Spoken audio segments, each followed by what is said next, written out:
खबर। Supreme court ने आज उन सारी याचिकाओं को खारिज कर दिया जिसमें एसबीआई के विशेष जज बीएच लोया की मौत की स्वतंत्र जांच की मांग की गई थी। आपको बता दें कि जज लोया सोहराबुद्दीन शेख एनकाउंटर मामले की सुनवाई कर रहे थे और 2014 के दिसंबर में उनकी मौत हो गई थी। आज सुप्रीम कोर्ट ने कहा कि जज लोया की मौत संदिग्ध नहीं थी। कोर्ट ने एक के बाद एक कई तीखी टिप्पणियां भी की जिन्हें बीजेपी ने कांग्रेस अध्यक्ष राहुल गांधी के खिलाफ हथियार बना लिया। सबसे पहले आपको सुप्रीम कोर्ट की 10 बड़ी टिप्पणियां बताते हैं। सर्वोच्च अदालत ने कहा कि जज बीएच लोया की मौत प्राकृतिक थी। इस मामले में 4 जजों ने भी ऐसे ही बयान दिए थे जिन पर संदेह नहीं किया जा सकता है। बेसिर पैर के आरोप लगाकर जुडिशरी को बदनाम करने की कोशिश की गई। राजनीतिक जंग में न्यायपालिका को घसीटा गया।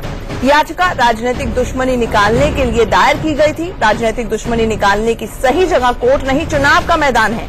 याचिकाकर्ताओं और वकीलों ने न्यायपालिका की गरिमा को तार-तार कर दिया। हम अवमानना की कार्रवाई शुरू कर सकते थे लेकिन फिलहाल ऐसा नहीं कर रहे हैं। पीआईएल बदले की राजनीति का साधन बन गई है। Justice D.Y.. चंद्रचूड़ ने कहा कि लोया केस जब अदालत के सामने पेश किया गया तब एक मैगजीन और अखबार की खबरों को आधार बनाया गया, लेकिन आरोप प्रत्यारोप के अलावा कोई सबूत पेश ही नहीं किए गए, बल्कि न्यायपालिका की स्वतंत्रता के नाम पर यह पूरी कवायद सिर्फ और सिर्फ जुडिशरी की छवि खराब करने वाली थी। हालांकि याचिकाकर्ता कोर्ट की इन बातों से सहमत नहीं।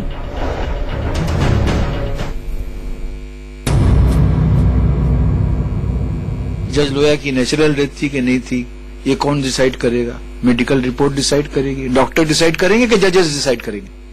पहला मेरा सवाल ये, जजेस भी मेडिकल रिपोर्ट पर बेस करके बताते हैं, कोई बयान देते हैं। अब जजेस के 4 स्टेटमेंट आपने देख लिए कि साहब नेचुरल डेथ थी, तो उनके ऑब्जर्वेशन हो सकता है, वो they are not medically trained people. सवाल ये है कि एक जज जो इस संस्था का, जो इस संगठन का, इस जुडिशियल सिस्टम का हिस्सा था, वो अगर वो व्यक्ति आज हमारे बीच नहीं है तो क्या हमें क्या हुआ ये जानने का देश को और हमें अधिकार है या नहीं? ये सवाल सिर्फ उतना ही और महत्वपूर्ण मूल सवाल यही है कि क्या जो लकूनास है और डिस्क्रिपेंसीज है वो एड्रेस हुए या नहीं हुए। इस मामले के याचिकाकर्ता जहां रिव्यू पिटीशन दायर करने का मन बना रहे हैं, वहीं सुप्रीम कोर्ट की तल्ख टिप्पणियों पर बीजेपी और कांग्रेस आमने सामने आ गए। कांग्रेस अध्यक्ष राहुल गांधी पर निशाना साधते हुए बीजेपी ने कहा कि याचिका राजनीतिक मकसद से दायर की गई थी, जिसके पीछे राहुल गांधी का अदृश्य हाथ था।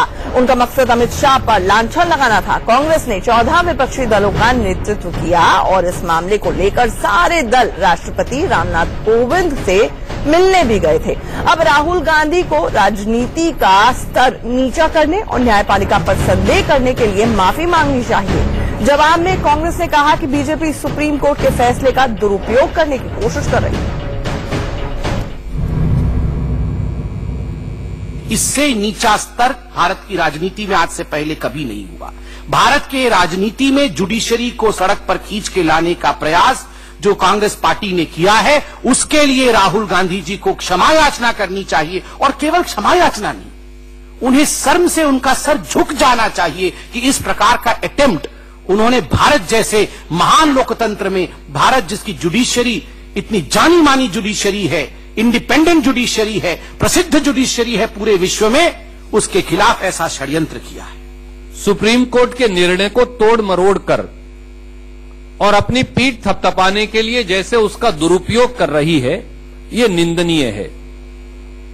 सबको ये जानना आवश्यक है कि सुप्रीम कोर्ट के समक्ष बॉम्बे एडवोकेट्स एसोसिएशन एक पिटीशनर थे, centre for public interest litigation एक और पिटीशनर थे, और तीसरे पिटीशनर की कांग्रेस पार्टी से विरोध और भाजपा से प्रेम की पींगों के बारे में पूरा देश जानता है। भारत तेरे टुकड़े होंगे जो लोग इस प्रकार का बयान देते हैं। आप केवल उन्हीं लोगों पर विश्वास करते हैं। आप वैज्ञानिक दृष्टिकोण से रखे हुए दस्तावेज पर विश्वास नहीं करते, आप कोर्ट पर विश्वास नहीं करते, आप डॉक्टरों के द्वारा दिए गए बयानों पर विश्वास नहीं करते, आप चार वरिष्ठ जजेस के वक्तव्य पर विश्वास नहीं करते, आप विसरल रिपोर्ट पर विश्वास नहीं करते। Rahul ji, you have lost the faith of the people of this country and that is the reason as to why you are burning in revenge. तो उनकी बहन और उनके पिता ने ही सबसे पहले आगे बढ़कर ये इल्जाम लगाया था, जिससे ये सारी तफ्तीश शुरू हुई। उसके बाद उनके परिवार के एक सदस्य ने कुछ भाजपा समर्थित साथियों के साथ बैठकर वो भी कहा जो आपने फरमाया। हमारा ये कहना है, उनकी मौत प्राकृतिक है या किसी षड्यंत्र के तहत हुई, इसकी तह तक जाना इस देश की न्यायपालिका की स्वावलंबिता और इस देश में न्यायपालिका पर संपूर्ण विश्वास के लिए आवश्यक है। बीजेपी के हमलों का जवाब देने के लिए राहुल गांधी ने ट्वीट किया है। ट्विटर पर राहुल गांधी ने लिखा कि भारत के लोग बेहद समझदार हैं। ज्यादातर भारतीय, जिनमें बीजेपी के लोग भी शामिल हैं, अच्छी तरह से जानते हैं कि श्री अमित शाह के बारे में सच क्या है। उनके जैसे लोगों का सच से सामना हो ही जाता है। सुप्रीम कोर्ट ने आज के फैसले में खास तौर पर उन 4 जजों के बयान को आधार बनाया जो दिसंबर 2014 में जज लोया के साथ थे जब उन्होंने सीने में दर्द की शिकायत की थी। लोअर कोर्ट के ये चारों जज उन्हें लेकर अस्पताल भी गए थे और कहा था कि इलाज किए जाने के बाद भी जज लोया को बचाया नहीं जा सका। सुप्रीम कोर्ट ने आज कहा कि इन चारों जजों के बयान पर यकीन न करने की कोई वजह ही नहीं है। दूसरी तरफ वरिष्ठ वकील प्रशांत भूषण ने सुप्रीम कोर्ट के फैसले पर कहा कि आज का दिन सुप्रीम कोर्ट के लिए काला दिन है। वहीं कानून मंत्री रविशंकर प्रसाद ने कहा कि इस केस की सुनवाई के दौरान बार बार न्यायपालिका पर उंगलियां उठाई गई। जो अपने एक सिस्टर जज के बेटी की शादी में गए हैं, जहां लोया भी गए हैं, एक नेचुरल ह्यूमन कोर्स है कि वो चेस्ट पेन में जस्टिस लोया को लेकर जाते हैं और इन सबों के स्टेटमेंट चीफ जस्टिस की अनुमति से रिकॉर्ड हो रहे हैं और वहां उन्होंने पूरा बताया कि हम उनको अस्पताल ले गए, उनको ट्रीटमेंट की कोशिश की, कुड नॉट सर्वाइव। बहुत ही गलत फैसला हुआ है और सुप्रीम कोर्ट के लिए मेरी राय में एक काला दिन है, क्योंकि सुप्रीम कोर्ट ने बजाय इसके कि भाई एक स्वतंत्र जांच हो जाए, जब इतने सारे संदेह उत्पन्न हो गए थे, उस पर पर्दा डालने का काम किया है इस जज लोया की मौत के ऊपर। कि बहस में इन चारों जजेस पर टिप्पणी की गई, बहस में 2 बॉम्बे हाई कोर्ट के जजेस पर टिप्पणी की गई और बहस में सुप्रीम कोर्ट के जो 2 जज सुन रहे थे उन पर भी टिप्पणी की गई। अब एक बात देखिए, कितनी गलत बयानी की गई, इसको भी देश के सामने आना चाहिए। कहा गया कि ये जजेस जो बोल रहे हैं ये मुंबई हाई कोर्ट के 2 जजेस के प्रभाव में बोल रहे हैं। वहीं लोया केस में सुप्रीम कोर्ट के फैसले के बाद हिमाचल प्रदेश के सीएम जयराम ठाकुर ने कहा कि कांग्रेस का असली चेहरा सामने आ गया है, अब राहुल गांधी को माफी मांगनी चाहिए। मुझे इस बात की खुशी है कि आज सुप्रीम कोर्ट ने एक बहुत महत्वपूर्ण निर्णय दिया। जस्टिस लोया की मौत के संबंध में जो एसआईटी की जांच करवाने के लिए जो सुप्रीम कोर्ट में बार बार एक मामला जो है विपक्ष के लोगों दोबारा से उठाया जा रहा था और इस विषय को लेकर एक नहीं अनेकों पीआईएल जो है वहां पर जो है वहां दायर की गई थी और आज सुप्रीम कोर्ट ने निर्णय दिया और उस निर्णय का मैं स्वागत करता हूं कि आज सारा पर्दा उठ गया है और मुझे कांग्रेस के उन मित्रों से यही कहना है कि उनके प्रमुख नेता राहुल गांधी को देश से माफी मांगनी चाहिए और भारतीय जनता पार्टी के नेतृत्व से माफी मांगनी चाहिए। अब आपको बताते हैं कि जज लोया का पूरा मामला क्या है और अब तक इसमें क्या कुछ हुआ है।